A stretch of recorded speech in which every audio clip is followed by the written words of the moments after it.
In the picturesque region of Saint-Emilion, where vineyards stretch as far as the eye can see, stands an imposing stone mansion. It is here that Adele Rousseau, a 70-year-old widow, spends her days obsessively caring for her 27-year-old grandson, Lyon. Adele is a well-known figure in the region, respected for her apparent dedication to her grandson and for maintaining the Rousseau family's winemaking tradition. Her gray hair, always impeccably styled, and her elegant demeanor hide an unbreakable determination and a heavy secret she has kept for over 15 years. Every morning at 7 a.m., Adele climbs the marble staircase leading to Lyon's room. The sound of her steps echoes through the silent corridors of the mansion, signaling the start of another day of meticulous care. "Lyon, my dear, it's time for your treatment," she announces with a voice mixed with sweetness and authority. The young man, lying in his large bed, barely has the strength to sit up. His eyes, once bright, now seem dull and distant. "Yes, grandmother," he murmurs, his voice almost inaudible. Adele approaches the bed with a silver tray. On it, an impressive array of vials and colorful pills form a pharmaceutical mosaic. With surgical precision, she begins administering the medications, one by one. "This is for your blood pressure, my dear," she explains, handing him a blue pill. "And this one for your joint pain," she continues, giving him a red capsule. The ritual repeats several times a day. Adele has devised a complex system of dosages and schedules, claiming it is essential to control the mysterious genetic disease that has afflicted Lyon since his teenage years. "Grandmother," Lyon asks one day, his voice trembling, "do you think I'll ever get better?" Adele pauses for a moment, her eyes gleaming with something that could be interpreted as worry or perhaps something more sinister. "Oh, my dear," she replied, gently caressing her grandson's pale face, "we are doing everything we can. You must trust me, you know I only want the best for you." Afternoons at the Rousseau Manor are filled with Adele reading to Lyon, usually stories about the family and the winemaking tradition he will one day inherit. She speaks proudly of the vineyards stretching across the estate's hectares and the awards their wines have won over the decades. "One day, Lyon," she says, her eyes fixed on the horizon beyond the bedroom window, "all of this will be yours. Our legacy will continue through you." Lyon nods, his gaze distant, unable to imagine a future where he could actually take the reins of this empire. His life, for so long, has been confined to this room, these pills, and his grandmother's constant, suffocating presence. In the evenings, when the manor finally quiets down, Adele retires to her office. There, away from prying eyes, she meticulously records every administered medication and observed reaction. Her eyes gleam in the dim light of the lamp as she consults medical books and takes notes in a leather-bound journal. An observant eye would notice that Adele's usually steady hands tremble slightly as she writes. It is the only visible sign of the tension she carries, the weight of the secret she has guarded so jealously. Meanwhile, in the neighboring room, Lyon sleeps fitfully, his weakened body struggling against the effects of the countless medications coursing through his veins. Feverish dreams assail him, visions of a life that could have been, of vineyards he has never been able to explore, of a freedom that seems increasingly distant. The full moon illuminates the vineyards of Saint-Emilion and casts mysterious shadows over the Rousseau mansion. Within its stone walls, two destinies intertwine in a macabre dance of devotion and deceit, love and control, a dance that has lasted for over 15 years and, unbeknownst to Lyon, is about to reach its breaking point. The sun rises lazily over the vineyards of Saint-Emilion, its golden rays barely penetrating the heavy curtains of Lyon Rousseau's bedroom. The 27-year-old heir to one of the region's most prestigious wine estates is confined to his sumptuous prison of silk and marble. Lyon slowly opens his eyes, his heavy body sinking into the plush mattress. Every movement is a Herculean effort, every breath a battle against the fatigue that seems to settle in his bones. The young man glances at the bedside clock, 7:55 a.m. In a few minutes, his grandmother Adele will enter, bringing with her the first round of medication for the day. The door opens softly, as if in response to his thoughts. Adele enters, impeccable in her navy blue silk dress, carrying the familiar silver tray. "Good morning, my dear," she says, her melodic voice filling the room. "How are you feeling today?" Lyon tries to sit up, his muscles protesting with every movement. "Tired, grandmother." "As usual." Adele clicks her tongue sympathetically and places the tray on the bedside table. "Come now, don't make that face. Let's take your medication, and you'll feel better in no time." With meticulous care, she begins administering the medication. Pills of different colors and sizes, liquids in small vials, injections applied with surgical precision.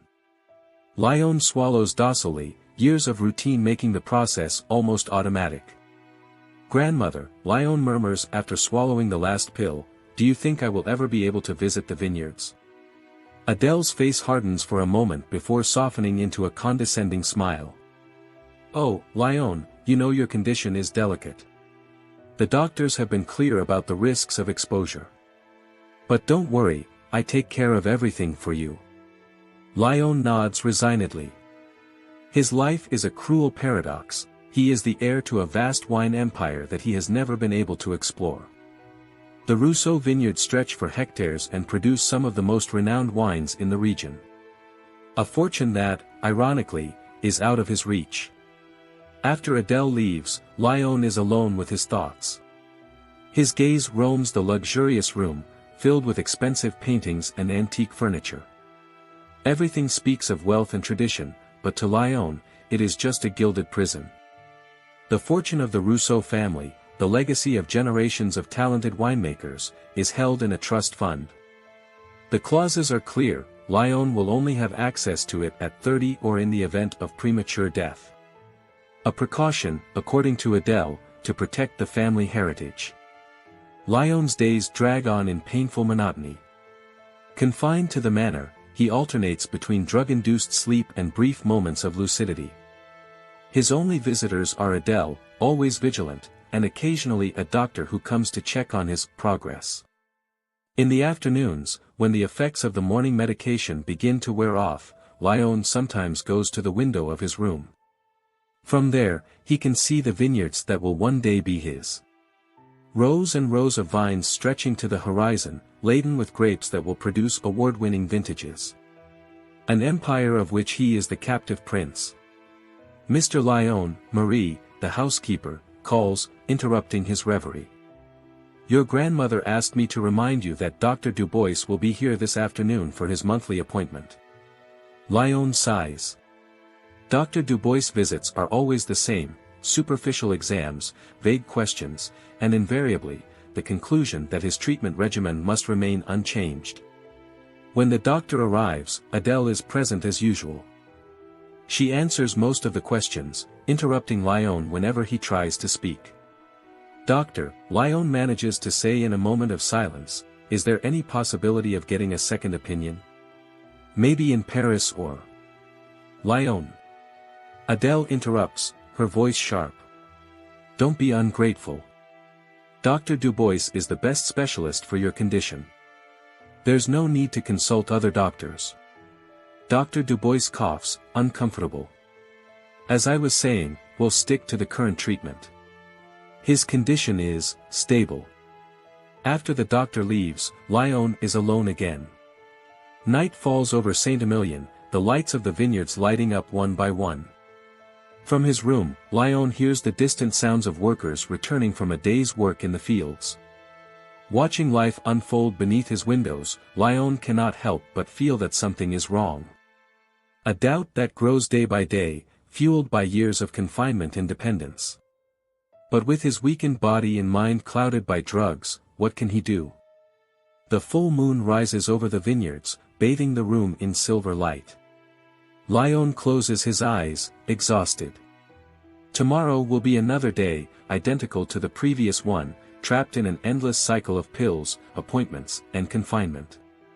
The heir to the Rousseau vineyards falls asleep, dreaming of grapes he will never taste and a freedom that seems increasingly distant. Days at the Rousseau manor follow their usual rhythm, but a subtle change begins to manifest in Lyon. As summer gives way to autumn and the vines turn golden and red, a growing concern takes hold of the young heir. It all starts with a whispered conversation that Lyon overhears. It's a September afternoon, and he's sitting near the open window of his room, enjoying the cool breeze carrying the scent of ripe grapes. "Madame Rousseau, don't you think you're going too far?" The voice is that of Giselle, the cook who has worked for the family for decades. "Silence, Giselle." Adèle's sharp retort cuts through the air. "You don't understand.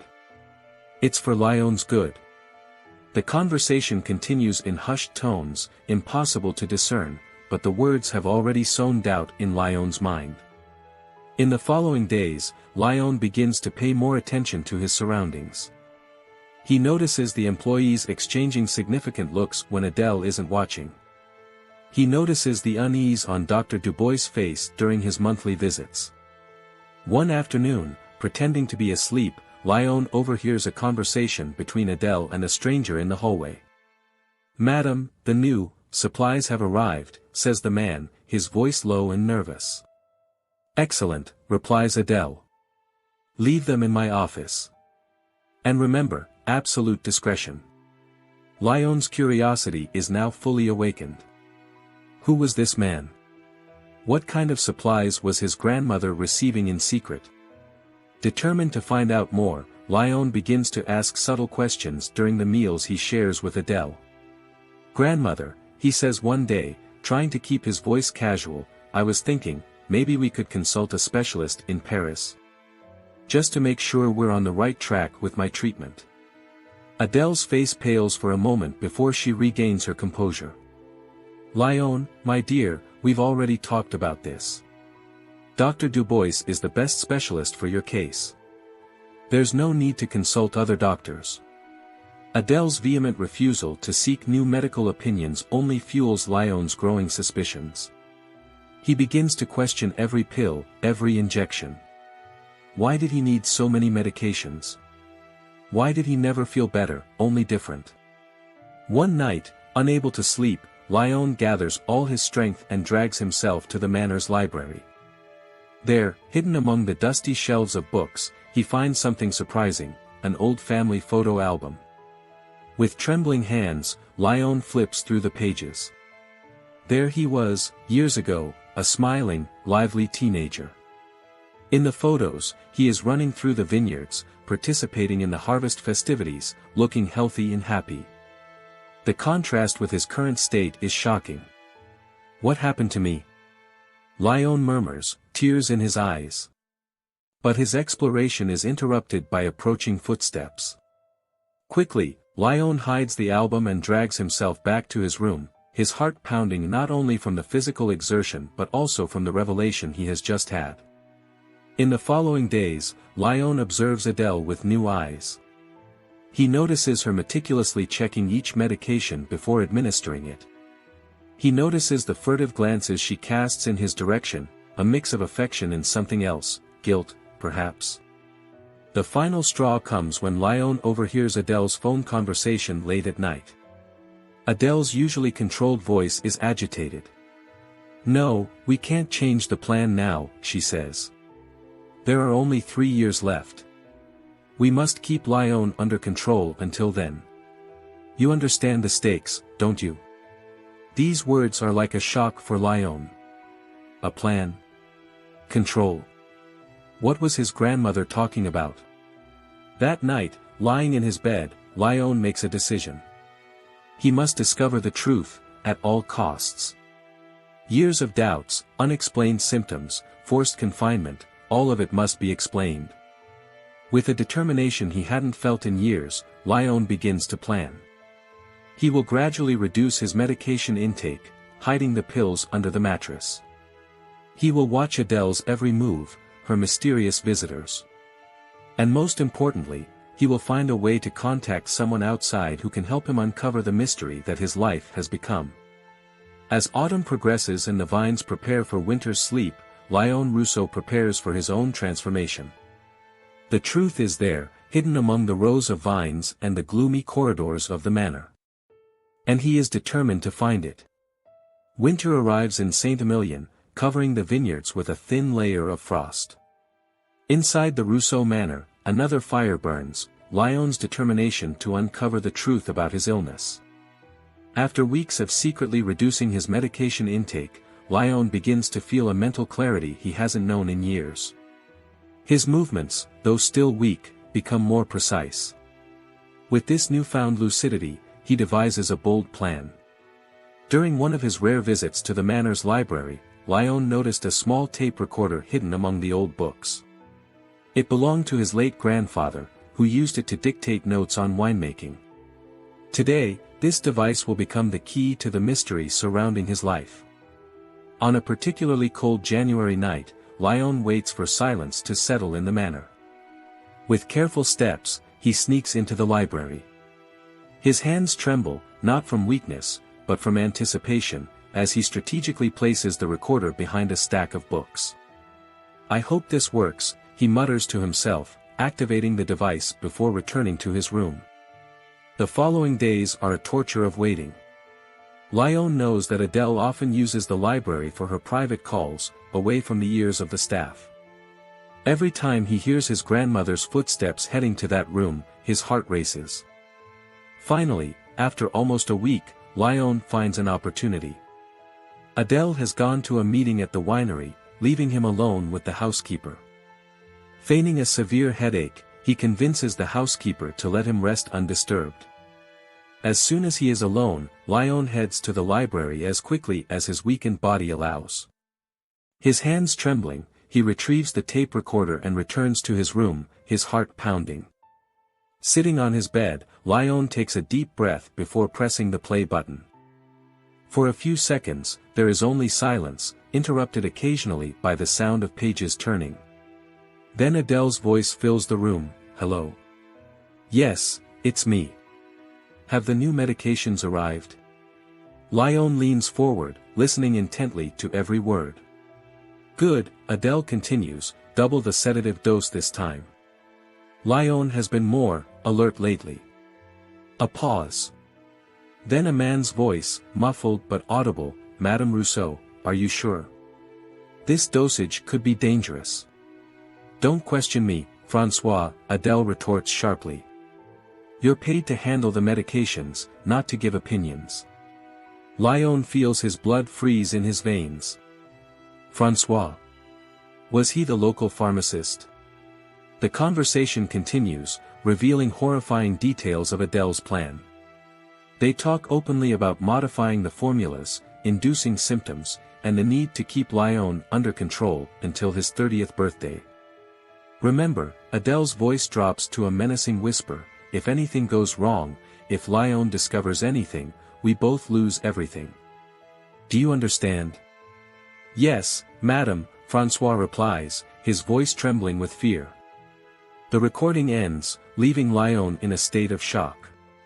His suspicions, as dark as they were, fall short of the terrible reality. His own grandmother, whom he believed to be his protector, was in fact his jailer. Tears of anger and sorrow stream down Lyon's face as he tries to process what he has just discovered. Years of his life have been stolen, his health deliberately sabotaged, all for the sake of greed. But amid the pain, a spark of determination ignites in Lyon's chest. Now that he knows the truth, he cannot remain passive any longer. He must act, not only for himself but also to prevent Adele from continuing her sinister plan. Still trembling, Lyon hides the tape recorder under his mattress. His mind, clearer than it has been in years, begins to formulate a plan. He needs outside help, someone who can confront Adele and expose her crimes. That night, while the Rousseau manor sleeps, Lyon stays awake, his eyes fixed on the ceiling. The recording has changed everything. The young man who once believed himself a helpless victim of a mysterious illness now sees himself as a survivor, determined to take back his life. Outside, the dormant vineyards await the arrival of spring, ready for a new cycle of life. Inside, Lyon Rousseau prepares for his own rebirth, armed with the truth and driven by an unyielding sense of justice. Spring arrives in Saint-Emilion, bringing with it the awakening of the vineyards and, along with it, a renewed determination in Lyon Rousseau. The revelations from the recording echo in his mind, each word from Adele and François fueling a toxic mix of anger, pain, and resolve. Lyon spends days replaying the conversation he recorded, each repetition revealing new horrifying details of Adele's plan. The systematic manipulation of his medications, the goal of keeping him incapacitated until he turned 30, the grim possibility of inducing his premature death, all of it makes him both nauseous and furious. One evening, pretending to sleep, Lyon hears Adele speaking on the phone in the hallway. "Yes, everything is under control," she says, her voice low but audible. Lyon suspects nothing. "In a few years, the entire Rousseau empire will be ours." These words are like a dagger to Lyon's heart. Memories flood his mind, Adele's seemingly devoted care, her words of encouragement, moments of tenderness. It was all a facade, a mask to hide her true, predatory nature. As the days pass, Lyon begins to notice signs that had previously gone unnoticed. Adele's calculating gaze when she thought he wasn't looking. The way she meticulously checked each medication before administering it. The hushed conversations with the staff that abruptly ended whenever he approached. One night, unable to sleep, Lyon sneaks into Adele's office. His hands trembling, he rummages through the drawers and finds a series of alarming documents. Detailed files on his illness, complex chemical formulas, and most shockingly, a will, dated several years ago, that leaves the entire Rousseau fortune to Adele if Lyon dies before turning 30. The discovery is too much for Lyon. He collapses into Adele's leather chair, silent tears streaming down his face. Years of his life have been stolen, his health deliberately sabotaged, all for the sake of greed. The extent of the psychological abuse and manipulation astounds him. How could she? Lyon whispers, his voice choked with emotion. Her own grandson. At that moment, something snaps in Lyon. Sadness gives way to a cold fury, an unshakable determination not only to survive but to expose Adele and reclaim his life. In the days that follow, Lyon acts with renewed caution. He continues to pretend to take his medications but secretly disposes of them. Gradually, he feels his strength returning, his mind clearing. He watches Adele with new eyes, noticing every lie, every manipulation. He sees how she carefully manages her employees and visitors, how she deftly deflects questions about Lyon's health. One afternoon, during one of his rare outings to the garden, Lyon overhears a conversation between two vineyard workers. "Poor guy," one of them says, glancing at Lyon.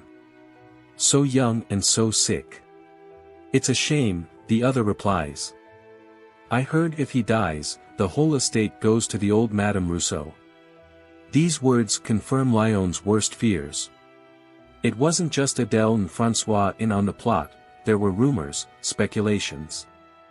How many people suspected something and remained silent? Lyon's anger reaches a boiling point. It wasn't just his life at stake but the legacy of generations of the Rousseau family. The vineyards, the award-winning wines, the reputation built over decades, all threatened by one woman's greed. That night, alone in his room, Lyon makes a decision. He will no longer be a passive victim. He will fight, not only for himself but for justice. Adele and her accomplices must be exposed and punished. With a determination he hasn't felt in years, Lyon begins to plan. He needs allies, concrete evidence. The recording is a start, but it's not enough. He needs to build an irrefutable case. As the vineyards outside bloom, promising a new harvest, Lyon Rousseau prepares for his own harvest, one of truth and justice. The battle will be tough, he knows that. Adele is powerful, influential, and years ahead. But Lyon has something she didn't expect, the power of truth and an unyielding will to survive. The heir to the Rousseau vineyards falls asleep that night not as a resigned invalid but as a man on a mission.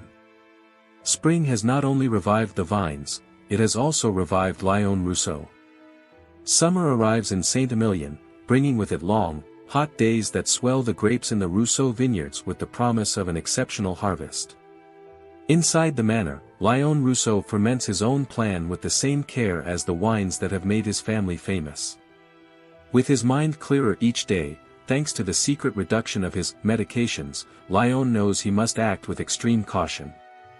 Adele is a formidable adversary, skilled in manipulation and deceit. One wrong move could be fatal. One particularly hot afternoon, Lyon has an idea. Feigning a renewed interest in the family business, he asks Adele to bring him local newspapers. "Of course, my dear," Adele replies, her smile not reaching her eyes. "I'm glad to see you're taking an interest in the outside world again." Flipping through the pages, Lyon finds what he's looking for, an ad for a renowned private detective, Philippe Durand, known for his discretion and efficiency. Heart pounding, Lyon waits for nightfall. Using an old cell phone he had found hidden among his adolescent belongings, he makes a cautious call. "Mr. Durand?" Lyon whispers. "I need your help. My life is in danger." In the days that follow, Lyon and Durand establish a secret communication. Through coded messages hidden in flower deliveries, a service Adele sometimes allowed to boost her grandson's spirits, they devise a plan. At the same time, Lyon reaches out to a trusted lawyer, Maître Claire Beaumont, specializing in family law and abuse cases. Communicating with her is even riskier, as it involves notes hidden in books Lyon borrows from the local library. "We need concrete evidence," Claire writes in one of her messages. "Medical records, testimonies, anything that can prove manipulation." Armed with this directive, Lyon redoubles his efforts. Taking advantage of Adele's moments of inattention, he begins to secretly photograph incriminating documents using his old cell phone. Suspicious purchase records, notes on medication dosages, emails exchanged with the pharmacist François, each piece of evidence is carefully documented and sent to Durand and Beaumont. One evening, Lyon hears Adele arguing sharply on the phone in her office. "I don't care what you think, François," she hisses. "Increase the dose." Lyon has been very alert lately. "We can't risk him discovering anything now, so close to the endgame." Heart pounding, Lyon records the conversation. It's the final piece of incriminating evidence, a clear admission of the conspiracy. As the evidence piles up, Durand and Beaumont work tirelessly behind the scenes. They build a solid case, linking Adele's manipulations, the pharmacist's involvement, and Lyon's deteriorating health over the years. "We're almost there," Claire announces in her latest message. "But we need the perfect moment to act. One wrong move, and Adele could destroy evidence or, worse, attempt something drastic against you." Lyon knows she's right. Adele is becoming increasingly paranoid, scrutinizing his every move, doubling her vigilance. Time is running out. Then, an unexpected opportunity presents itself. Adele announces she is planning a grand dinner to celebrate Lyon's birthday, 1 year before the fateful 30th. "It will be an intimate celebration," Adele says, her eyes gleaming with false tenderness. "Just us, the family." Lyon sees this as the perfect opportunity. With Durand and Beaumont's help, he devises a daring plan. The birthday dinner will be the stage for the final confrontation. In the weeks leading up to the event, Lyon prepares meticulously. Physically, he strengthens himself by further reducing his intake of false medications. Mentally, he rehearses every possible scenario, preparing for the confrontation with the woman who stole years of his life. The night before the dinner, Lyon sends one last message to Durand and Beaumont: "Tomorrow, 8 p.m., everything changes. Be ready." That night, as the Rousseau Manor prepares for the next day's celebration, Lyon remains awake, his heart a mix of anticipation and fear. Outside, the vineyards are heavy with ripe grapes, ready to be harvested. Inside the manor, a different kind of harvest is about to take place, a harvest of truth, justice, and redemption. The day of Lyon's birthday dawns with a palpable tension in the air. The Rousseau Manor is abuzz with final preparations for the dinner. Lyon observes it all with an outward calm that masks the storm within. At 7 p.m., Adele enters Lyon's room, holding an elegant suit. "My dear, put this on." I want you to look splendid tonight. Lyon nods silently, meeting her gaze in the mirror. For a moment, he sees a flicker of something, guilt, fear, in his grandmother's eyes. At 7:45 p.m., Lyon descends the staircase, each step measured. The dining room is beautifully decorated, the long oak table set with the family's finest china. Red wine has been decanted into fine crystal, its rich aroma filling the air. Adele greets him with a broad smile. "Ah, my dear grandson. Happy birthday."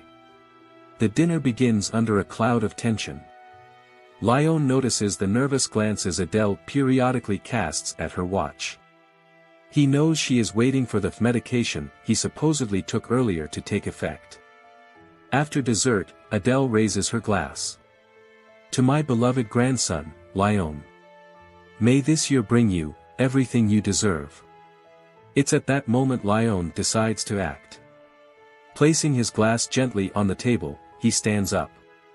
"Really, grandmother, is that what you want for me?" Adele freezes, her eyes widening. "Lyon. What are you talking about? I think it's time we talk about the truth, don't you?" Lyon says, his voice steady. "About my illness. About the medications. About your plan to steal my inheritance." Adele's face pales. "Lyon, you're not thinking clearly. The medications. The medications you and Francois have been tampering with for years." Lyon interrupts. "The ones meant to keep me sick and dependent."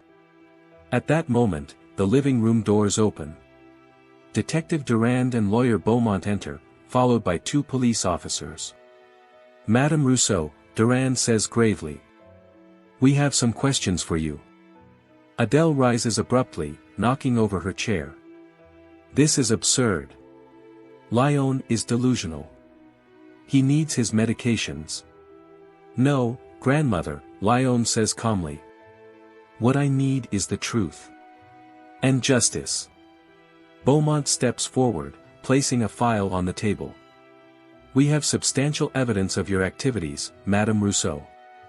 Falsified medical records, suspicious transactions, incriminating recordings." Adele's eyes dart frantically between Lyon and the newcomers.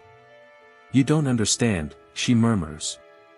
"Everything I did was to protect the family legacy." Lyon wasn't ready to take control of his life. Lyon interjects. "You're right. I wasn't. Because you took that chance away from me." The police officers approach Adele. "Madame Rousseau, you are under arrest for fraud, abuse, and attempted murder." As Adele is led away, screaming and protesting, Lyon feels a rush of mixed emotions. Relief, sadness, anger, and finally, an overwhelming sense of freedom. In the weeks that follow, the story of the Rousseau family shocks Saint-Emilion society. The pharmacist Francois is arrested, and a thorough investigation is launched into the family business. Lyon, now free for the first time in years, faces a long process of physical and emotional recovery. With the help of real doctors and therapists, he gradually regains his health and strength. Months later, Lyon stands in the middle of the vineyards, the autumn sun warming his face. The grapes are ready to be harvested, promising an exceptional wine. "Mr. Rousseau," one of the workers calls. "We're ready to start the harvest." Lyon smiles, feeling the weight of responsibility and the thrill of opportunity. "Then let's begin," he replies. As he walks between the rows of vines, Lyon reflects on his journey. The road ahead will be challenging, rebuilding the estate's reputation, gaining the trust of the staff, learning the winemaking secrets that had been kept from him for so long. But for the first time in years, Lyon Rousseau looks to the future with hope.